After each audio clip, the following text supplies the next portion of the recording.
అధ్యక్ష పెట్టుబడులు వస్తున్నాయి దావోస్ లో ఒకటి మించి ఒకటి 1,78,000 కోట్లు 40,000 కోట్లు తన్నుకొని వస్తున్నాయి. సంక్షేమం అద్భుతం, అన్ని అయిపోయినాయి 5 గ్యారెంటీలు.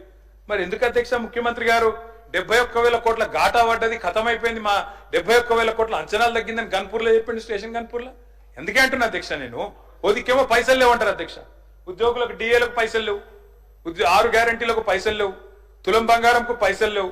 కానీ మళ్ళా ఇదే ముఖ్యమంత్రి గారు ఏం చేస్తారు అధ్యక్ష, బ్రహ్మాండంగా ఫ్యూచర్ సిటీ హెచ్ఎండిఏకు 20,000 కోట్లతో టెండర్లు, జిహెచ్ఎంసీలో 7,000 కోట్ల టెండర్లు, వాటర్ వర్క్స్ లో 14,000 కోట్ల టెండర్లు, కొడంగల్ లిఫ్ట్ ఇరిగేషన్ లో 4,400 కోట్ల టెండర్లు, ఫ్యూచర్ సిటీలో 6 లైన్ల మెయిన్ రోడ్డు, 2 వైపులా 2 సర్వీస్ లైన్లు, మొత్తం 10 లైన్లు 5,000 కోట్లు, మూసీ సుందరీకరణ 1,50,000 కోట్లు.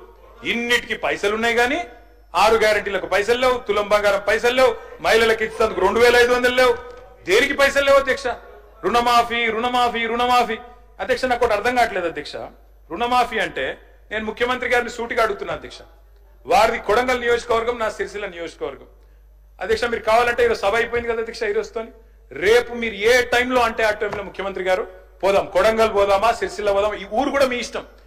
ఏ ఒక్క ఊర్లోనన్నా 100% రుణమాఫీ అయింది అనే మాట చెబితే నేను శాశ్వతంగా రాజకీయాలు వదిలేసి వెళ్ళిపోతా. ఇది నా ఛాలెంజ్, స్వీకరిస్తారా? కొడంగల్ కొండారెడ్డిపల్లి పోదాం అధ్యక్ష అంటే చెప్పడానికి కూడా కొంత ఉండాలి అధ్యక్ష. వారే కదా అధ్యక్ష రైతులను రెచ్చగొట్టింది. 2 లక్షలు తెచ్చుకోండి, ఎంబడే ఓన్రి, డిసెంబర్ 7 నాడు ఇందిరమ్మ రాజ్యం వస్తుంది, 9 తారీఖు నాడు మొదటి సంతకం పెడతా, అయిపోతుంది 2 లక్షల రుణమాఫీ. అయ్యిందా అధ్యక్ష? పోదామా ఏ ఊరికన్నా? అధ్యక్ష నేను అడుగుతున్నా అధ్యక్ష నేను అడుగుతా ఉన్నా. ఇంకోటి అన్నారు అధ్యక్ష, వారు దేవుని మీద ఒట్టు పెట్టారు అధ్యక్ష. ఇప్పుడు దేవుని బాధపడే పరిస్థితి వచ్చింది ఇదెక్కడలో అని చెప్పి అధ్యక్ష నేను అడుగుతున్నా. వారు అంటారు అధ్యక్ష రైతు బంధు, రైతు భరోసా. నేను అడుగుతున్నా అధ్యక్ష, రైతు భరోసా ఏంది అధ్యక్ష మీరు చెప్పింది? 15,000 ఇదే ముఖ్యమంత్రి గారు ఆనాడు పిసిసి ప్రెసిడెంట్ గా రైతు బంధుని ఆపిందే ఈయన. పోయి ఎలక్షన్ కమిషన్ కి లెటర్ ఇచ్చిందే ఈయన.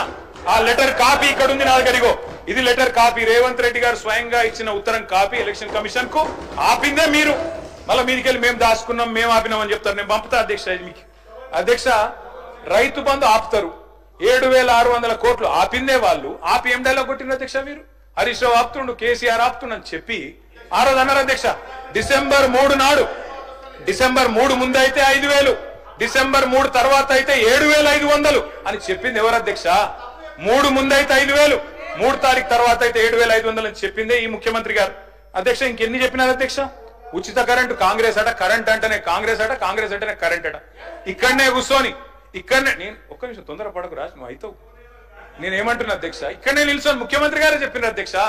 ఆనాడు తెలుగుదేశం పార్టీలో ఇక్కడ నిల్చొని ఇదే ముఖ్యమంత్రి గారు చెప్పిన మాట, మా నాయన గారు చచ్చిపోతే నెత్తి మీద నీళ్లు తలుపుతున్నంత కరెంట్ లేదు, ఇదేం దౌర్భాగ్యపు ప్రభుత్వం అని చెప్పిందే ఆయన.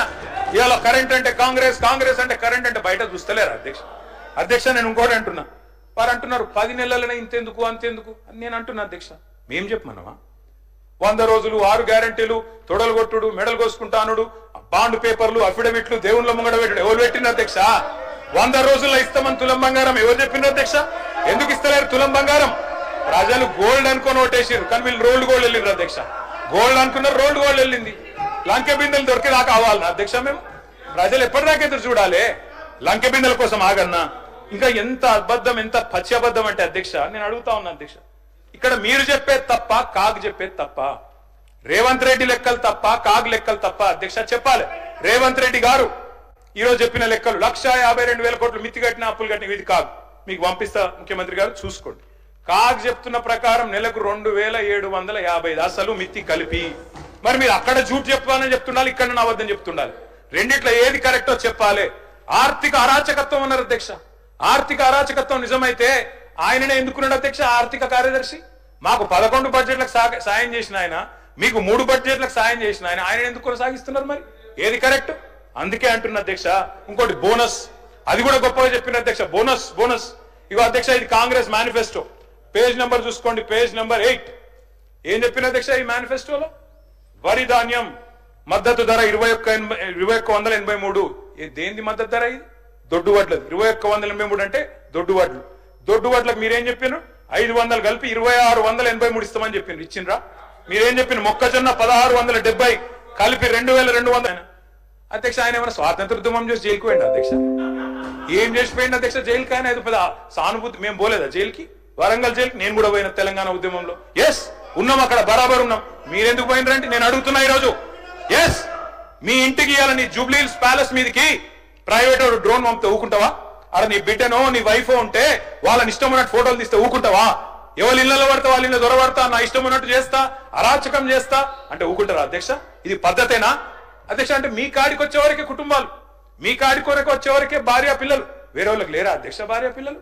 మీరు ఆనాడు ఇష్టం ఉన్నట్టు మాట్లాడినప్పుడు, లేని రంకులు అంటగట్టినప్పుడు, ఇష్టం ఉన్న సంబంధాలు మాట్లాడినప్పుడు ఆ రోజు లేవా నీతులు? చివరికి మా ఇంట్లో పిల్లల్ని కూడా తిట్టింది మీరు కాదా? ఆనాడు మా ఇంట్లో చిన్న చిన్న పిల్లల్ని పట్టుకొని, మైనర్ పిల్లల్ని పట్టుకొని బూతులు మాట్లాడింది మీరు కాదా? మీరేదో పెద్ద సానుభూతి కోసం మాట్లాడితే ఏం పని చేసిపోయినా మీరు జైలు. అయినా నేను అడుగుతున్నా ముఖ్యమంత్రి గారు, నేను అడుగుతున్నా అధ్యక్ష, జైలుకి ఎవరు పంపుతారు అధ్యక్ష? ప్రభుత్వాలు పంపుతాయా? కోర్టులు పంపుతాయి. కోర్టులో మీరు ఛాలెంజ్ చేసినారు, నన్ను రిమాండ్కి పంపొద్దు అని మీ లాయర్లు అడిగినారు. కోర్టు కాదు మీరు జైలుకే పోవాలని చెప్పింది. మేమేం చేస్తాం దానికి? రిమాండ్కు పంపేది మేం కాదు సార్, మీరు కాదు. ముఖ్యమంత్రి గారు హుంకరిస్తున్నారు. నేను అనుకుంటే అక్కడ ఎవరు మిగిలరు. నువ్వు ఏమని భార్య చెప్తారు, ఉప ఎన్నికలు రావంటారు, ఎన్నికల కమిషన్ నిర్ణయాలు ఆయనే చెప్తారు అధ్యక్ష. మీ బహుపాత్రలు మీకే సూట్ అయితే తప్ప మా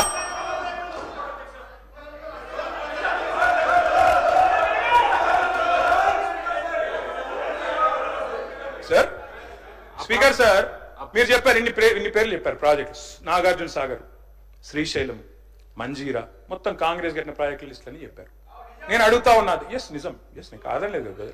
50 ఏళ్ళ అధికారం ఇచ్చినప్పుడు ఆ మాత్రం కట్టాలి కదా, కట్టపోతే కూడా బాగుండదు కదా. కట్టిండ్రు. మరి 2014 ముందు లేవా ఇవన్నీ?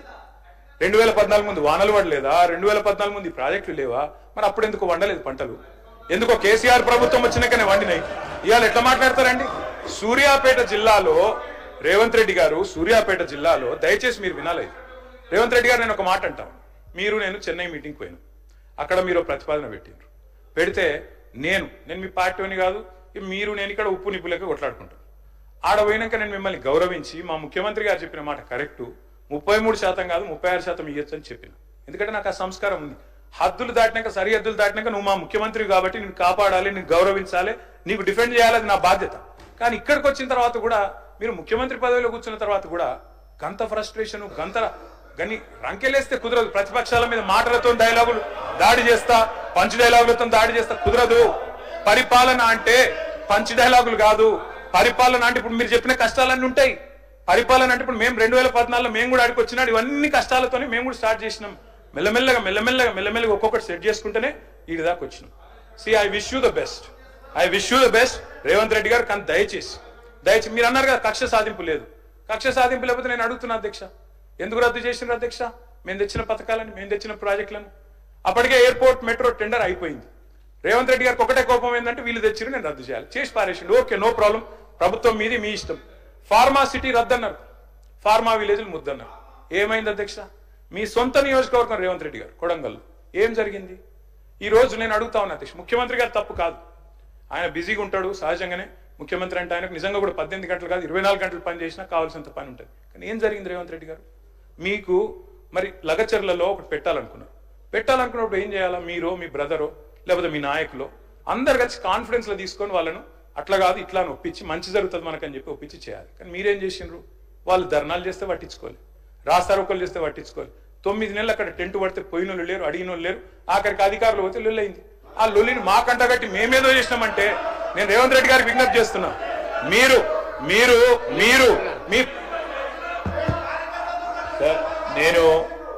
నేను